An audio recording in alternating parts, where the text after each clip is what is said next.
Welcome back to my channel and welcome to another video. I just finished uploading my weekly vlog where I try to see how many pages I can read in a week, and I was honestly a little disappointed in how little I read last week. So I thought it would be fun if I did a weekend reading vlog where I swap my screen time from last weekend for reading time this weekend. So I'm gonna go based off of last weekend's screen time, which I'm a little scared about because I haven't looked at it yet. And for some reason, I just feel like it's gonna be high. I feel like my screen time is usually high, which is honestly just another reason for me to be doing this video anyways. So I'm gonna go ahead and take a look at last Saturday's screen time, and that will determine how long we read for today. Okay, so my screen time for last Saturday comes out to 4 hours and 14 minutes, which honestly isn't as bad as I thought it was going to be. For some reason, I thought it would be like 8 hours or something, but 4 hours is definitely doable. And before I hit start on the timer, I wanted to pick out a different book for this video because I'm still reading Little Women. I'm just going to start reading it at night, but for this video, I kind of wanted something a little more bingeable since we're going to be reading for such long periods of time. So there's my TBR cart. I'm going to go ahead and choose a couple options and then narrow it down to one. So these are the three options I chose. This one I just recently picked up and I've heard really good things about it. And then Better Than the Movies is on my TBR as a reread. I feel like this one I would be able to read pretty fast and it's definitely bingeable. And then the last book that I really want to read is the first book of the Immortal Instrument series, except I don't really feel like starting a new series right now. I just really want to get into this world so bad, but I'm in the middle of so many series that I feel like maybe I shouldn't start another series. So it's really between these two, and this one is on my TBR. I kind of feel like I should stick to my TBR. This is on my TBR as a reread. I read this back in 2023 and I ended up giving it a 5 stars. It's actually my first Lynn Painter book and I just absolutely love this book, so I feel like I'll be able to read it pretty fast. It's definitely bingeable, and since it's a reread, I feel like I'll be able to pick up on stuff that I didn't pick up on the first time around. So I think I'm gonna go with this one for this video.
It's a little while later and I'm about 120 pages into Better Than the Movies, but I still have like 2 hours and 23 minutes left.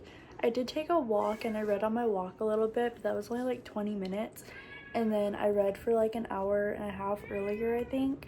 And then I kind of took a break to watch some YouTube and eat dinner. So I'm gonna go ahead and just spend the rest of the night reading this.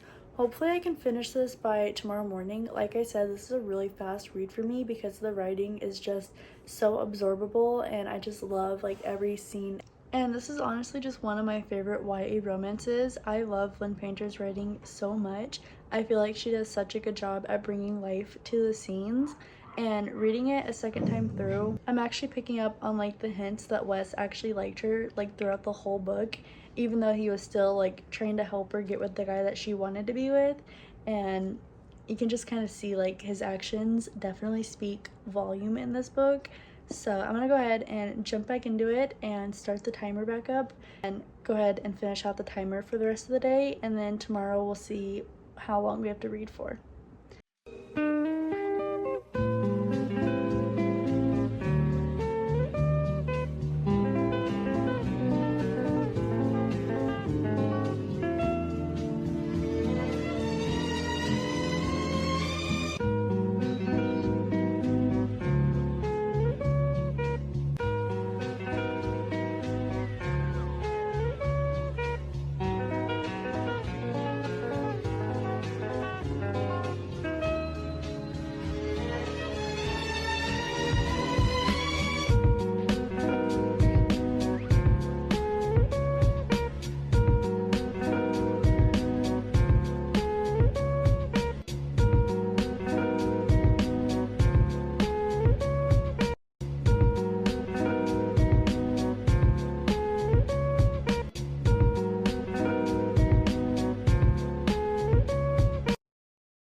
Hey guys, I just finished my reread of Better Than the Movies, and I adore this book so much.